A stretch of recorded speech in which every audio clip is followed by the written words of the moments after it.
अस्सलाम वालेकुम। मैं हूं आपका होस्ट अरसलान। उम्मीद करता हूं आप सब खैरियत से होंगे, जहां भी होंगे खुश होंगे। अल्लाह पाक आप लोगों को ऐसे ही खुश और आबाद रखे।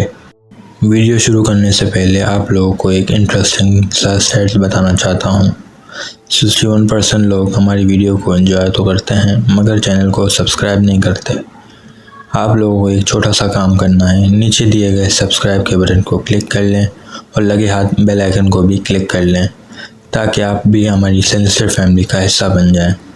और वीडियो अच्छी लगे तो लाइक करना ना भूलिएगा। तो कहानी शुरू करते हैं बिना टाइम वेस्ट किए। इन कहानियों से पता चलता है कि क्या हमें किसी ना देखने वाली वजूद की जगह पे जाके ऐसा बोलना चाहिए या किसी के लाख समझाने पे भी उस चीज़ पर अमल करना चाहिए। तो जानते हैं ऐसा क्या हुआ जो इन दोस्तों को आज तक याद है। ये स्टोरी हमें आमिर ने भेजी है रावलपिंडी से। सलाम, मेरा नाम आमिर है और मैं 28 साल का हूँ। ये बात 2018 की है। हम सब दोस्तों ने पाकिस्तान के नॉर्दर्न एरिया के जंगलों को एक्सप्लोर करने का प्लान बनाया। हम 4 दोस्त थे, मैं, उसामा, फैज़ान और बिलाल। हमारा प्लान था कि हम शाम को रावलपिंडी से निकलेंगे। फ्राइडे के दिन का प्रोग्राम था। सब ऑफिस से आके फिर जाएंगे, ये प्लान किया था और संडे की शाम को वापस आना था। हम सब 6 बजे रावलपिंडी के इलाके सदर में जमा हुए और गाड़ी बिलाल लाया था तो हम सब सामान रख के निकल गए सफ़र पे। 3 घंटे का सफ़र तय कर लिया था हमने। फिर हमें एक जंगल नज़र आया। उसामा ने कहा गाड़ी यहीं लगा दे यार, पॉइंट अच्छा लग रहा है। लेकिन फैज़ान ने कहा भाई और अंदर चलते हैं, मज़ा आएगा। लेकिन वहाँ के जो लोकल थे उन्होंने बोला कि ये जंगल बहुत खौफनाक है, यहाँ अंदर जाना इस वक्त ठीक नहीं है क्योंकि टाइम 9 बज गए थे। तो वहाँ के लोकल हमें अलर्ट कर रहे थे। लेकिन फैज़ान की बात सुनते हुए हम बिल्कुल जंगल के अंदर चले गए। हम जंगल के अंदर सफ़र करते करते काफ़ी अंदर चले गए थे। हर चीज़ परफेक्ट लग रही थी। हम हंस रहे थे, बातें कर रहे थे और एक नए एडवेंचर के लिए तैयार थे। हमारा रुख इन गहरे जंगल की तरफ था। काफ़ी खामोशी थी और वहाँ के लोकल ने हमें मना किया था कि देर रात तक इस जंगल में जाना ठीक नहीं है। लेकिन हम फैज़ान की बात मानते हुए जंगल में चले गए। हम एंजॉय करते हुए जा रहे थे तो हमें पता नहीं चला कि हम कितना अंदर चले गए हैं। वहाँ एक जगह हमें समझ में आई और हमने रुकने का फ़ैसला किया और हमने वहाँ कैंप लगा दिया और आग जला के बैठ गए। जंगल में एक अजीब सी खामोशी थी, इतनी गहरी कि हम अपनी सांस भी सुन सकते थे। जब आग की रोशनी जंगल के दरख्तों पर पड़ी तो उसका साया हमें बहुत डरा रहा था और अजीब लगने लगा। फैज़ान ने मजाक में कहा कि कहाँ है वो डरावने जिन और रूह जो लोग कहते थे। सब हंस पड़े लेकिन दिल के कोने में एक अजीब सी बेचैनी महसूस होने लगी। जैसे ही रात गहरी होने लगी, ठंडी हवाएं चलने लगी और मौसम भी ठंड का था तो वो हवा अजीब सी बेचैनी पैदा कर रही थी। एक तो खामोश जंगल, ऊपर से अंधेरा और हम सिर्फ 4 दोस्त। लेकिन अब ऐसा लग रहा था कि हर कोने से अजीब सी आवाज़ें आना शुरू हो गई थी। फैज़ान ने हंसी में कहा कोई जानवर होगा, लेकिन आवाज़ में कुछ अजीब सी सरसराहट थी, जैसे कोई चीज़ हमारी बातें सुन के हमारे आसपास चल रहा हो। बिलाल ने टॉर्च निकाली और आसपास देखा कि कोई है तो नहीं, मगर कोई नहीं था। हम अपनी जगह पे आके बैठ गए लेकिन हवा में अजीब सी बेचैनी थी। फिर हमने दूर से पत्थर टकराने की आवाज़ सुनी, जैसे पत्थर आपस में टकराते हैं। हम सब होशियार हो गए। उसामा ने कहा कि लगता है कोई है वहाँ। हमने हंस के कहा कि कोई जानवर होगा, लेकिन फिर वही आवाज़ पत्थर टकराने की, लेकिन इस दफ़ा करीब से आई थी। आवाज़ इतनी करीब थी कि ऐसा लगा हम चारों को कि हमारे पीछे से आई हो, जैसे कोई बड़ा पत्थर घसीट रहा हो। मेरी क्यूरियोसिटी बढ़ती गई और हमने फैसला किया कि हम चेक करते हैं। हम टॉर्च लेके आवाज़ जहाँ से आई वहाँ चले गए। जंगल का रास्ता अंधेरे में और भी खौफनाक लग रहा था।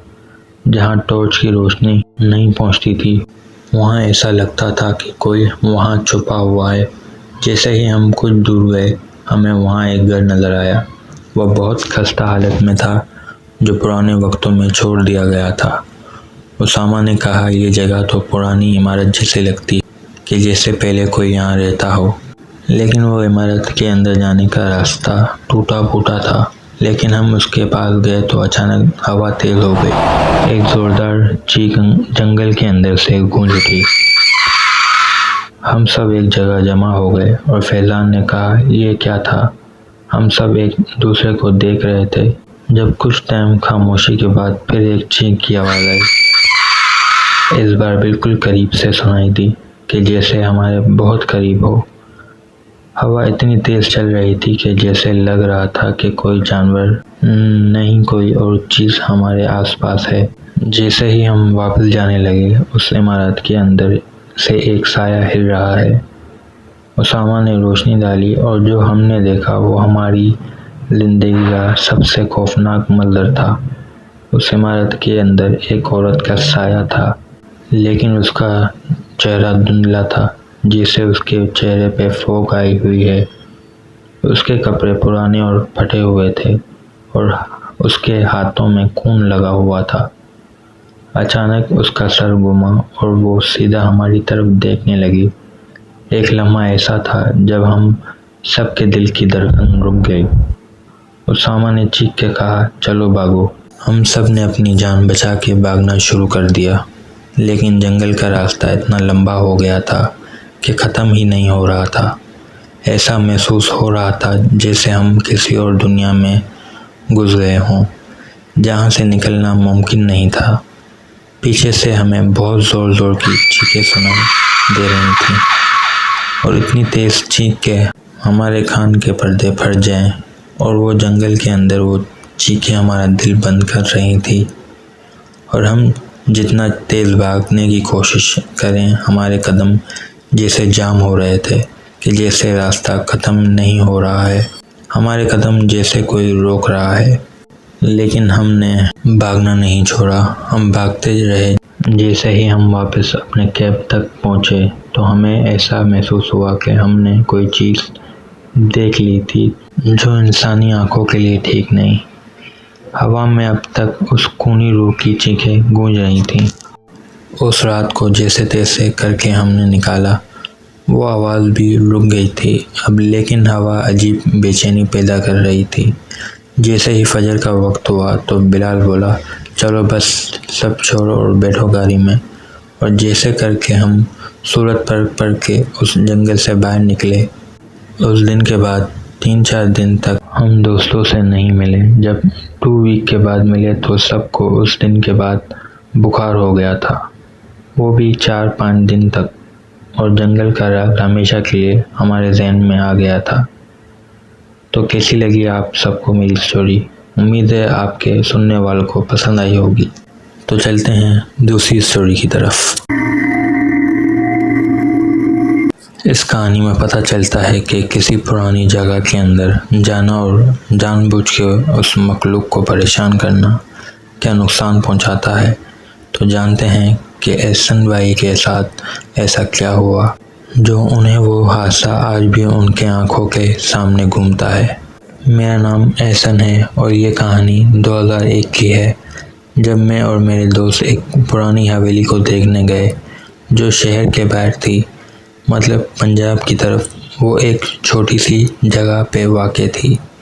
उस हवेली के बारे में मशहूर था कि ये जगह बहुत पुरानी है और वहाँ अजीबोगरीब वाक़यात होते हैं। हवेली के मालिक के बारे में लोग कहते थे वो किसी खौफनाक वाक़ये के बाद गायब हो गया। उसके बाद से वहाँ कोई नहीं रहता।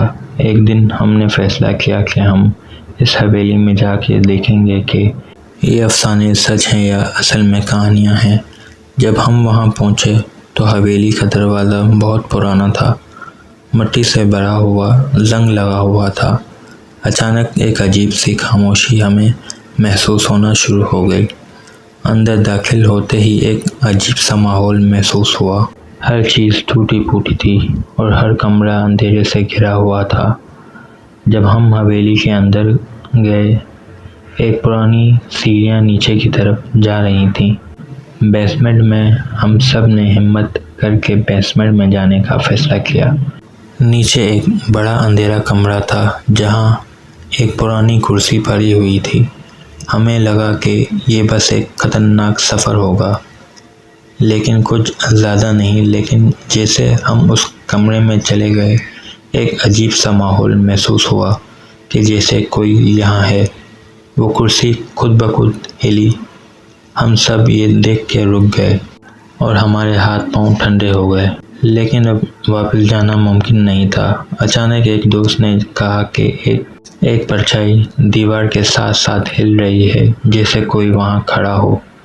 हमने जल्दी से वहाँ से निकलने की कोशिश की, लेकिन हम जैसे दरवाजे के पास पहुँचे, वो एकदम से बंद हो गया। और भाई, ये वाक़या सच्चा है।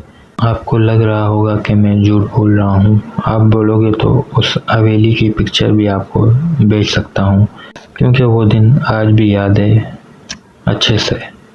फिर हम अंधेरे में फंस गए। हवेली में एक आवाज़ गूंज उठी, जैसे कोई कुछ पढ़ रहा हो, कुछ अजीब ज़बान में। हम सब ने अपने अंदर एक अजीब सी हलचल महसूस की। जब हम सब ने पलट के देखा तो कुर्सी के पास कोई चीज़ खड़ी थी, लेकिन उसकी शक्ल नज़र नहीं आ रही थी। जब हम जैसे तैसे करके बाहर पहुँचे, पता चला कि हम कुछ ही मिनट वहाँ थे, लेकिन वो लम्हा हमारे दिलो दिमाग में हमेशा के लिए याद रह गए। उस रात के बाद हमने उस हवेली का रुख कभी नहीं किया। और लोग कहते रहते हैं अक्सर वहाँ से अजीब और गरीब आवाज़ें आती हैं, और उस हवेली के पास आज भी रात के वक्त कोई नहीं जाता। तो उम्मीद करता हूँ अरसलान भाई, आप कहानी को मेरी अपने चैनल पे अपने सुनने वालों से शेयर करेंगे। शुक्रिया।